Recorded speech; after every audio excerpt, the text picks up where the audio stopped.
Welcome everybody to another Fireside Chat. My name is Daen Wombwell from NIW, and my guest this morning is Igor Zey, a friend and a long-term associate who has just an insane amount of experience in this particular field. So welcome, Igor.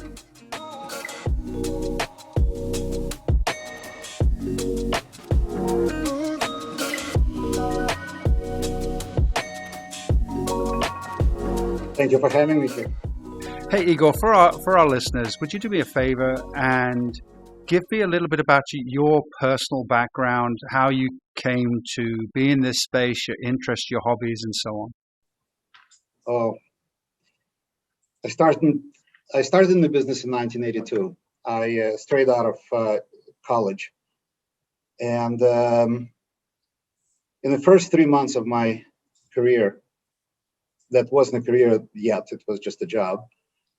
I sold a disability policy to a doctor who literally 2 months later was diagnosed with a brain tumor. And Stanley is still alive. This is almost 40 years later. And he's living with his parents. And he was totally disabled. By the time they got to that tumor, they chopped up half of his brain to the degree to which that he lost the use of his hands. And he was a surgeon. And what seems to be small now, but was large in the early 80s, the $4,800 a month disability policy is the only source of income other than his retirement from the Navy. And it moved me in such a way that a 23-year-old kid could impact a life of somebody. I didn't know how long he was going to be disabled at that time, but I knew it was going to be permanent. That I made a difference in somebody's life, that I touched somebody in a way that made them obviously not whole in the holistic sense, but at least safer financially. So I fell in love with the business. And my ability to communicate probably stems from my parents, who always yelled at each other, and whoever spoke louder would win, and so, or faster. And so generally, I'm a very fast talker. And now that you ask me to speak slowly or slower, my thoughts are racing in such a way that I actually don't know what to say anymore, because by the time I simmer it down, I lose my train of thought. But I'll try to be as cogent as possible. I love this business, and I love being a life insurance agent. When people ask me, what do I do for a living? I'm not getting that highfalutin, oh, I'm a financial planner. Of course I'm a financial planner. I have the degrees up to wazoo. I don't have the room on my wall for additional diplomas. But first and foremost, I sell insurance. I sell people the ability to keep their promises. Because life insurance philosophically is well, mechanically it's just a contract, right? I mean, you pay the premium, they pay the benefit. But in reality, life insurance is the ability for someone to keep their explicit and implicit promises, regardless of whether they're here or not. And we make promises we go along, because without promises, our lives is useless. And so life insurance allows us and allows them to do that. And I learned how to mathematically prove that. And then I met you, but that's probably a different story. So that's interesting. That's probably the most, I would say, in a few minutes that you've revealed about yourself in the time that I've known you, about just how passionate you are about making that difference to people.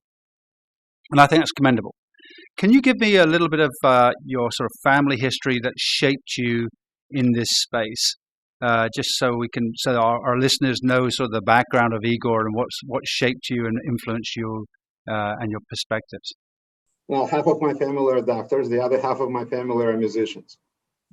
I thankfully turned out to be a tune deaf, and to not that much of a chagrin to my father, who was a famous musician back in the Soviet Union, but I always had more of an analytical side. So my left side of the brain is slightly more developed than my right side of the brain.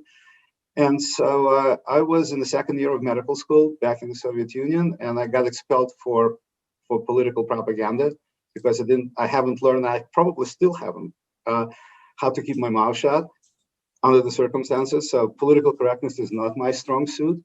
And there are not too many people in the world that that are indifferent to me. They either do or they don't like me a lot. Right. So with that being said, we had to leave. We had to leave because otherwise I would have been enlisted, and nice Jewish boys don't do too well in the Russian army. And so we left, and that was 1978. Came to America, just like in that movie, Coming to America, and came to America, and then went transferred to UCLA. But I had an epiphany. I didn't want to be a doctor, but I had to be because I don't know if I could add some ethnic humor here, but in Jewish tradition,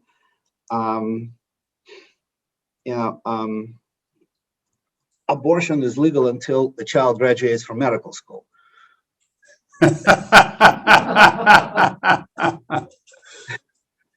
And so you may, and so again, now to the chagrin of my mother, I didn't turn out to be a doctor. But fast forward, my daughter is in medical school right now, and 3 of my other kids are attorneys and 2 engineers. I have 6. Well, 2 by hostile takeover, but you know my story. Or actually say merger and acquisition. So we're a true Brady bunch. So I would argue in many ways you are a doctor. You're just not a medical doctor. You're a doctor in finance and financial planning, right? That yet to be defended. So the dissertation is still in the cooking stage. So you are actually doing a thesis, right? Yes. So we expect to call you Dr. Igor before too long, right? Yes. Interesting. So tell me a little bit about your clients and your experience of the clients. What are their typical problems as you start to develop the relationship with them? The ones that love you, of course. But as you develop that relationship with them, what are the kind of common themes that you see coming out when you talk to them? I mean, they're successful people, right? Well, success is relative. Well, because of my background, majority of my clients ended up being doctors and attorneys. At one point, I had over 400 active attorneys clients and probably over 100 doctors clients. Predominant majority of my planning is tax planning and executive benefits designs for professionals seeking to convert their human capital into financial capital in the most tax efficient and economically efficient manner. So various retirement planning techniques, and especially not in the area of non-qualified compensation, in other words, things that you don't get to deduct.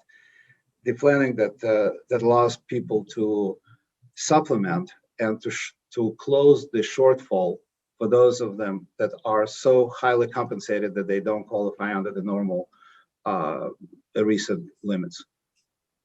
And that's basically what I've been doing ever since. I mean, I would imagine that then since the late 80s, so probably like 3 or 4 or 5 years into the business, I already had exactly in front of me what I was going to do.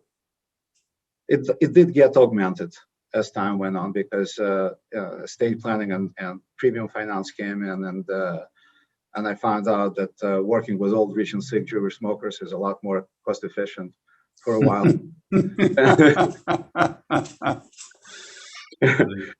than working with doctors, because as the little truism in our business, you make as much as your average client, and I decided that making as much on average as a doctor is not exactly what I wanted. But you may want to cut it out, by the way.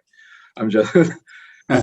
No, we just want to hear the real you. Yeah, I think you actually said something quite profound as usual, Igor, which a lot of your clients are seeking to try and turn their human capital into financial capital that they can preserve their lifestyle with, right? Can you give some insight into just what you mean by that and the kind of problems that you find these physicians, attorneys, and other business owners and so on? Why do they? What's the issue there? Why do they have so much trouble there? Well, the issue is the pension contribution limits, and the issue is taxation. Living in the most highly taxable state, the use of example of 50% tax bracket does not raise any eyebrows. People easily relate to that. It may be different for somebody in Texas or Florida, but it is normal in California. I mean, hey, 50%, well, it's actually higher than that. Not to take into account the highest sales tax in the country. So, altogether, it takes a lot of fortitude to make money and then live a comfortable life here. And so people that are successful, particularly high-end attorneys and doctors, have natural problems, specifically in the area of taxes. Or how do you, if I make X number of dollars and my pension limits are half of that, there is no mathematical way, there is absolutely zero possibility that using traditional planning techniques, like retirement planning, 401ks, defined benefit, defined contribution, blend, whatever you want to do, SEPs and IRAs, or even Roth IRAs, you won't be able to put away enough money to replace your pre-retirement income with your post-retirement income drawing from your retirement plans. Just absolutely impossible. And I think it's not necessarily a tragedy, but it is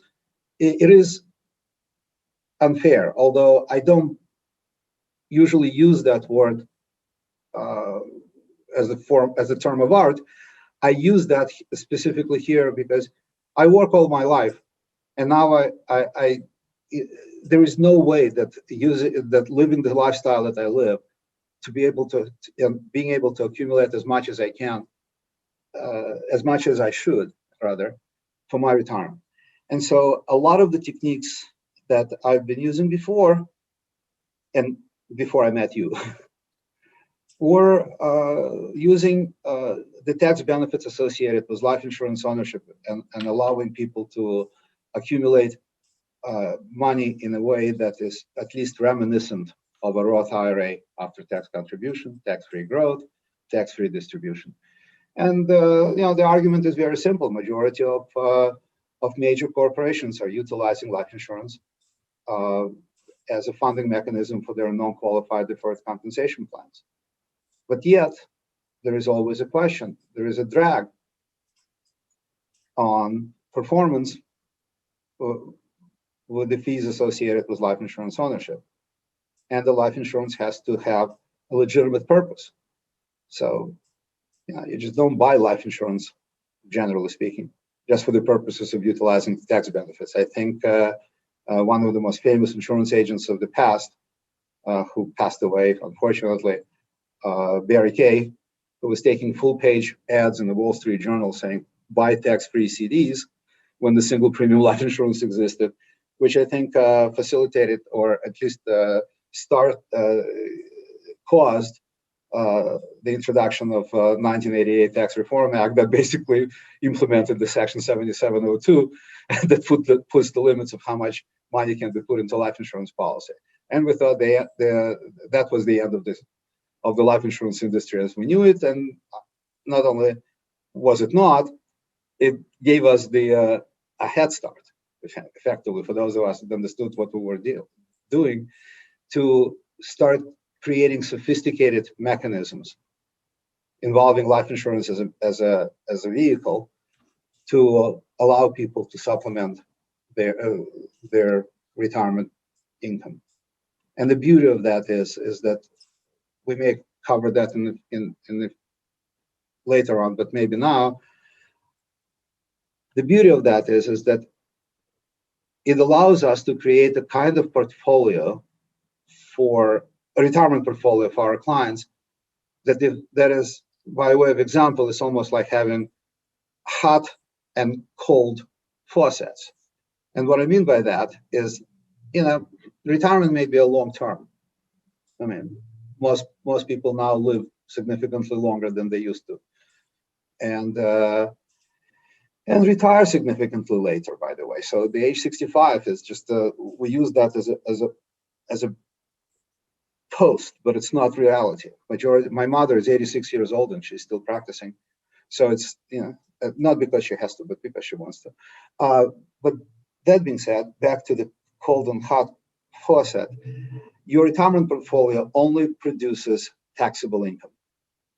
And if you live for 30 years, or let's say 28 to make it simple, that's 7 administrations.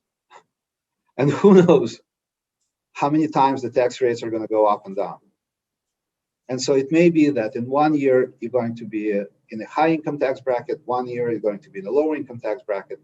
But if you only have one taxable source of income, there are no ways that you can mitigate the effects of taxation. Having a blended, for tax purposes, portfolio of income producing assets that one produces taxable and one producing non-taxable income allows you to mitigate the effects of both external, exogenic, and endogenic internal reasons. I mean, it may be that 1 year you're going to be in a particular low income tax bracket, so you take the money out of the qualified retirement plan. And the years that you're in a higher income tax bracket, you draw the money from a non-qualified, from a plan. And I think that's a by far more cogent and potent conversation as financial planners chasing alphas. You can chase alpha all day long, but nobody has a crystal ball. And nobody knows where the market is going to be. Whether it's technical or fundamental analysis, all of that is akin to astrology. Nobody knows where it's going to be, where the market is going to be. But I can tell that the market is going to be higher in 15 years. But I cannot tell you where the market is going to be in 5 years or 2 years or 1 year. We can talk about the positive drift and all that, but in reality, chasing performance is elusive. But planning for taxes is very concrete. That's an interesting perspective. I'd like to pull out 2 points that you raised and just develop them a little bit. You mentioned that you spend a lot of time with your clients, getting them to understand what you've just said. What percentage of those clients that you've met have that shortfall, that gap between what they would like to have versus what they are actually able to do, given the environment you're in, where you could be making $1 million, but if you're paying 50% tax, you're actually taking 500,000, and 500,000 is nice, but it's not exactly living in Beverly Hills in California. You set yourself up, Daen, with the way that you framed the question. 100% of my clients are in that category, because otherwise they're not my clients. Okay, but how many people then that you bump into that, just if you were taking a demographic of the population, would you see that as a prevalent problem, or just some people? Oh, it's endemic. I mean, this is by far more prevalent than COVID-19. Oh yeah, right. Just to make it current, right? Yeah, just to make it I'm dating this conversation obviously by saying that, but which I was taught when I was teaching a class at the university. You should not say anything that's related to current events, because it's all recorded and we may use it in the future, and so don't do that. But I'm doing it here on purpose. And we could do this recording again, right? So I've got a question for you. Major, let me answer it. Let me answer it. Okay, so it's highly endemic. I don't want to put my professorial hat on, but majority of people have strange relationship with money. Either some of them know how to make it, but don't know how to save it. Some of them know how to make it and save it, but don't know how to invest it. Some of them have no long-term perspective and have a very weird, if not non-existent, relationship with compounding interest, which is majority of people. Even a lot of insurance agents don't know what I'm talking about, but that's neither here nor there. The ability, so making a lot of money and saying, well, I'm making a lot of money right now and I'm going to retire well, very few people actually think that way. Majority of people are resigned to the fact that there is no practical way for them, at least in their universe, until we come in, to effectively supplement their retirement and replace their pre-retirement income, even at 80%, which is normally our goal. Interesting.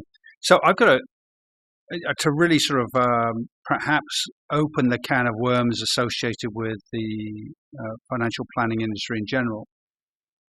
If this is a generally understood point, why is nobody pointing out the difference between the effectiveness of the tool versus the problem they've got to solve? What's going on here?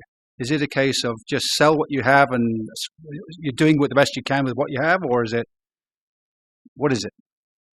Well, other than my raging conspiracy theory, which I actually don't have, I think it's not just a complacency on the part of the general public or other actors like insurance agents on one side and insurance companies or investment companies on the other side. But there is, you kind of have what's called heuristic thinking. And heuristic thinking is the rule of thumb, right? It's like you're not thinking fast. I mean, it's fast thinking. It's not deliberative, sequential thinking. So you start with a particular premise, and then you start building on that. And the premise is life insurance is expensive. Life insurance is for that benefit only. Specifically, most insurance companies prohibit you from using life insurance in a sentence as an investment, although it does fit all the true definition of investment, right? But we're not allowed to use that. And so with that said, the industry is built on chasing. Well, there are two major concerns in the industry. One is how to make money, and then how to distribute that without losing, without outliving your source of money, correct? I mean, that's basically what it is. So what is the safe distribution rate and what is the safe investment rate? And the self-investment rate is usually a function of your investment horizon. And then they say it's also a function of your risk tolerance. I disagree. It's not the function of your risk tolerance, because your risk tolerance is your personal feelings, and your personal feelings are utterly irrelevant, other than your psychological health. But in terms of performance, you can do yourself in by following your feelings. By the way, this whole thing, I teach my children not to follow their heart. I teach my children to follow their brains. But that's besides the point. Again. Me too. They just didn't listen that well. No, they're fine. They're at least most of them. Okay, but back to my clients. The investment component is how should I put it?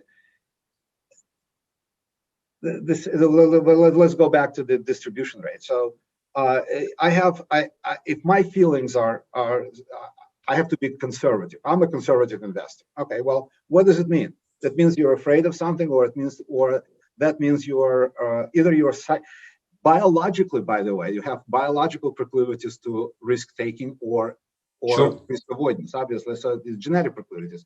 But on top of that, it could be your cultural proclivities. It could be your childhood traumas. Who cares, by the way, what it is? The result is that you will do yourself in. If I'm hard as a financial planner, I have to tell them what to do. So I employ certain what's called paternalistic techniques. I tell them what to do.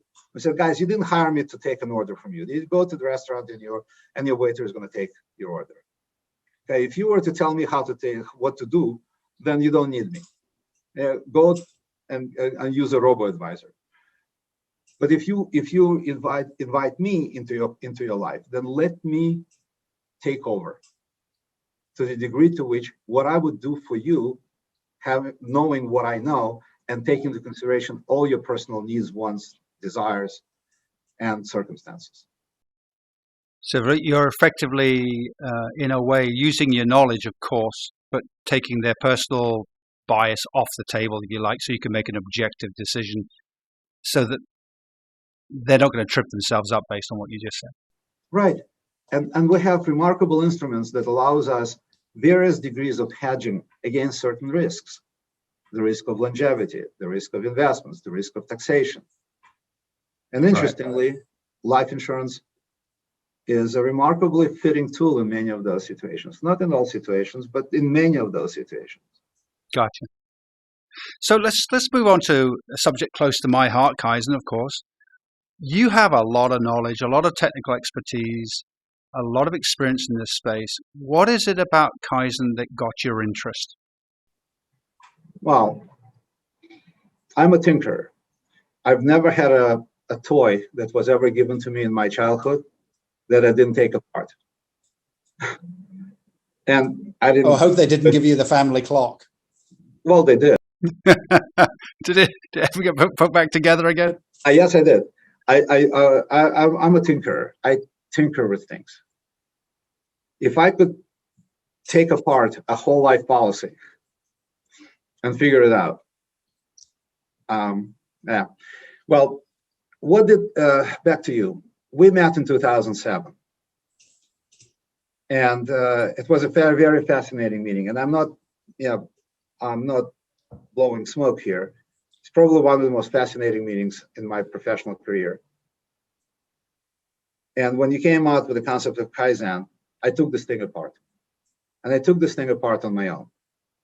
Obviously, it's nice to be able to rely on the opinions of experts. But Dr. Fauci is an expert. Who cares? Okay, so I go through my own pains in taking things apart. If you see the thing behind me, I'm a chess player. So it's called, and a boxer too. Not a boxer, I was doing Krav Maga, but we can talk about that later.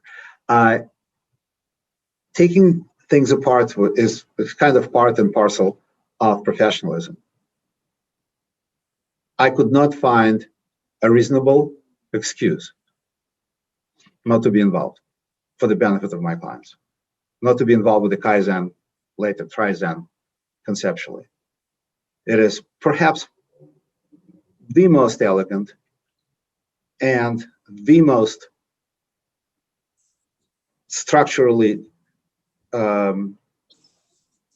solid design in the premium finance industry.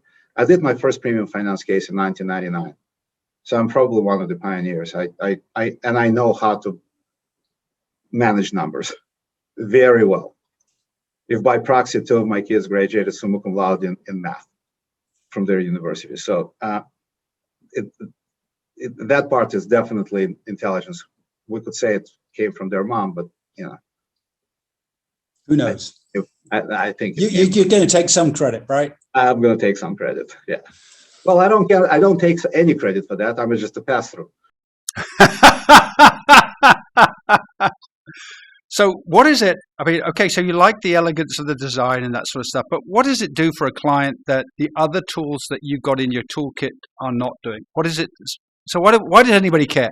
The whole concept of OPM is fascinating, right? I mean, I would never buy, I would, but buying a house with 100% down is probably a great idea if you live during the Carter times with an 18% interest rate. But if your borrowing rate is below the rate at which the house appreciates, it behooves me not to put the money in and allowing the arbitrage, or actually the spread, it's not really arbitrage, and allowing the spread to continue for as long as possible because there is a better use for that money.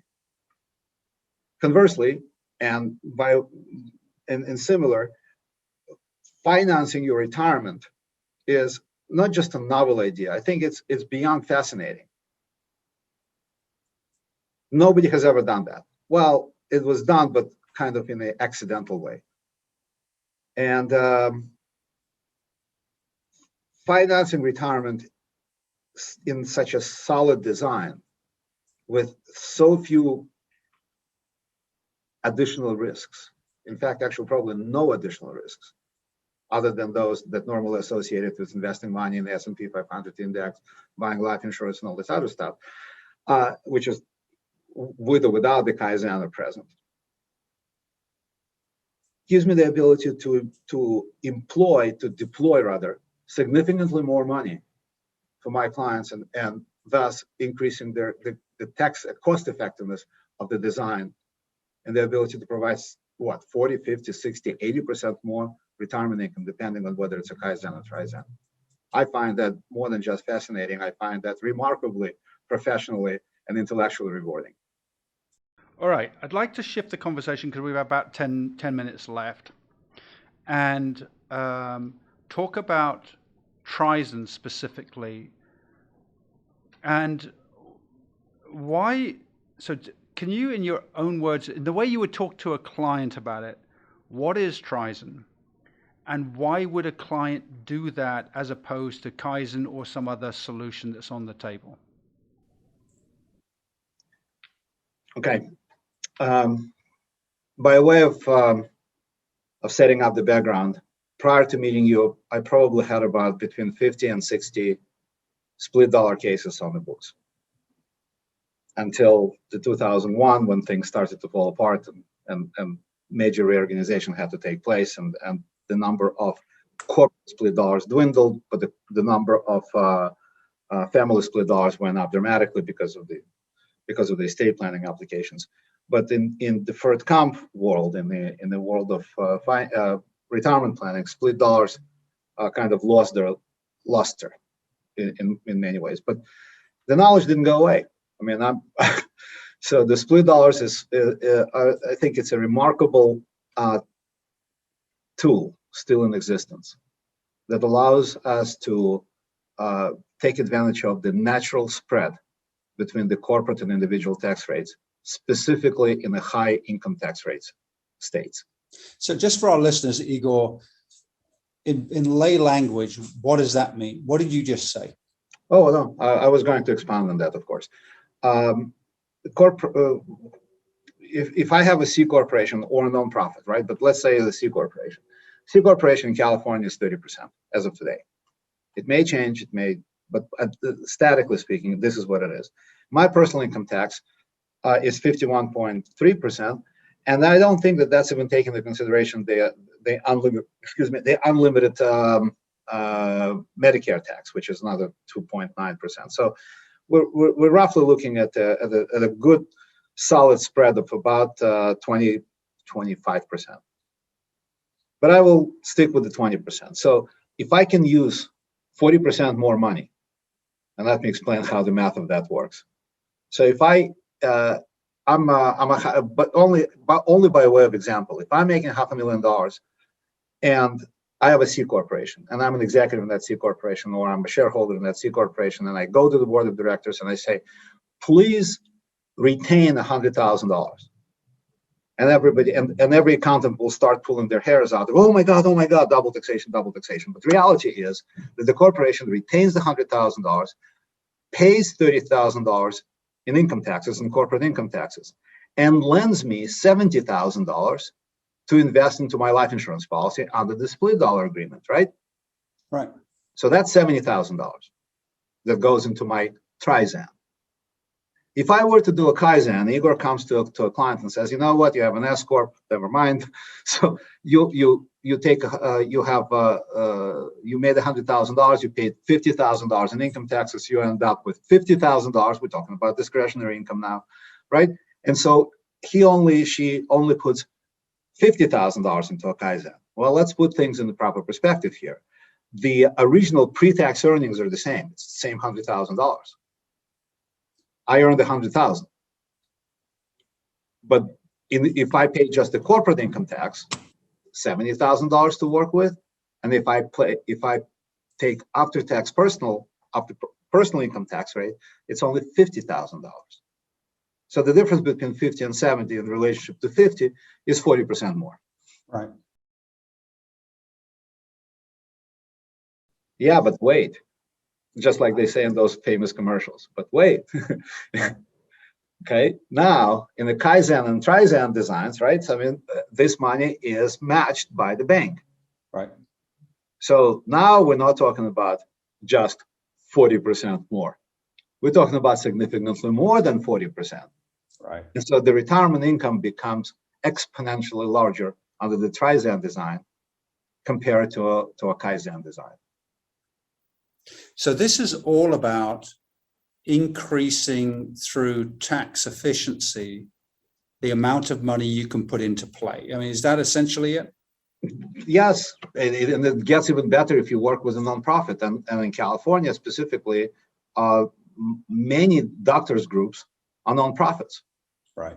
And they're pulling significant incomes from those nonprofits, not knowing that something like that can be deployed, like Tri-Zen.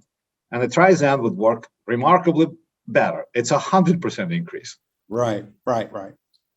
So you're reducing your tax exposure. You've got more money in play. And because you're putting it into a life insurance contract, we can leverage it very safely. Obviously, you're not underwritten for the loan here. That's what makes it different from other premium finance.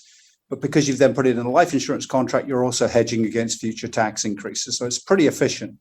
Yes. Is there anything else that can match that from what you see?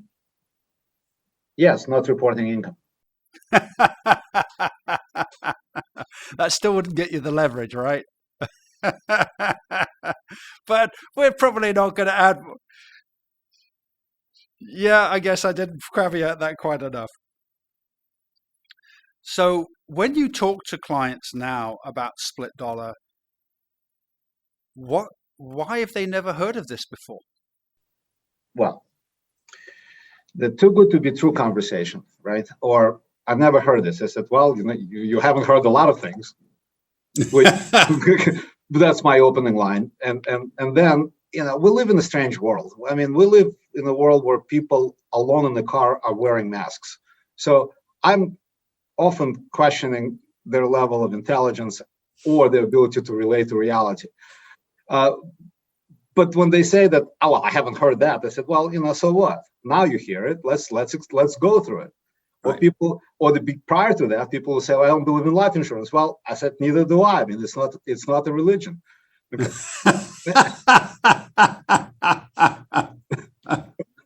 Yeah, I have got to have a beer with you sometime just to get more of these one-liners from you. Well, Arthur, actually, my son is actually writing a little tab on me. He says Igorisms. Igorisms. And he writes them down. I don't. I mean, I just blubber them out, and that's it. So I've never heard this before. Okay, well, good. First of all, this is not for everybody. You have a barrier to entry, and the barrier to entry is a certain income level, and your barrier to entry is a certain discretionary income level. And majority of people live from hand to mouth. I mean, 60% 40, what is it? More than 50% of the people in the United States I don't even know what the percentage is, but it's gigantic. Don't pay any income taxes because they live at or about the poverty level. So talking discretionary stuff to them is superfluous at best. Right. So reality is we're dealing with a fairly slim, or rather even a sliver of the general population that is successful enough to put things away for themselves. And now, I've never heard this. I said, well, what do you do for a living? Well, I'm a doctor. I said, well, great, okay. So what do you know about investing? In fact, actually, it's an interesting thing. When my daughter was interviewed, you know what a white coat ceremony is, right? Go through it for our listeners. Okay, a white coat ceremony is they dress up those little kids. Well, not little kids; they're all in their 20s, in white coats, and they parade them, and they said, well, now you're going to be doctors. And so it's called the white coat ceremony, basically a welcome ceremony. And prior to that, when Elizabeth was interviewed by the dean of school, she said, what does your father do for a living? Which is generally not the question they ask, but apparently something came up in the conversation. And Elizabeth goes, my dad is a financial planner. And the dean of school says, thank God there is going to be at least one doctor who is going to be financially well off. That's a pretty damning statement. So, go. All right. So as a takeaway then from as we're wrapping this up, and I think that, Igor, we'll probably invite you back to have another one of these conversations, because I'm sure there's lots of little rabbit holes you and I could explore. But just as a sort of takeaway here, for people who are in the situation that we've described over this last 40 minutes, where's their start point? You know, yes, I know I'm that person. Yes, I know I have that problem. Where do I start? Other than calling you, of course. Well, again, this is another potentially giant rabbit hole that you can drive a tank through. Most people should not waste their time on educating themselves. Education is useless. I mean, libraries have more information than any human being, and they don't make decisions or don't. Okay, libraries are just libraries, just repositories of knowledge. Knowledge is useless, which is strange. It's a strange thing to say for somebody who spent his whole life accumulating it. Processing knowledge is important. That's what makes us intelligent, more or less. And so a client who wants to start, well, nobody wants to start. They have to be approached. In our business, practically nothing is ever bought. It's always sold. So it is us, the professionals, the financial planners, the insurance agents, the TPAs, and insurance companies have to promulgate and have to create that vector that takes us forward to our potential clients, so we can bring that to them. Kind of like a missionaries of Kai-Zen or Tri-Zen. So if you want to start that, I think it's extremely important for us to present ourselves in a way that opens up a conversation. You can do that. Let's talk about that. But let's talk about rationally. Let's talk about it cogently. Let's talk about it in a way that gives them the proper perspective. Because without that, it's too good to be true. Yeah, no, I think that's really, really a good perspective. Igor, we've run out of time this time. First of all, I know you're busy. I really do appreciate you giving us some of your time this morning. I know it was also morning, and so thank you for not reaching for the multiple cups of coffee that otherwise would normally be the case. We'll circle back on some of these points, because I think there's some really interesting rabbit holes left for us to explore. But I really want to express our appreciation, and thank you so much for doing this for me this morning. My pleasure. You just made my day. Thanks.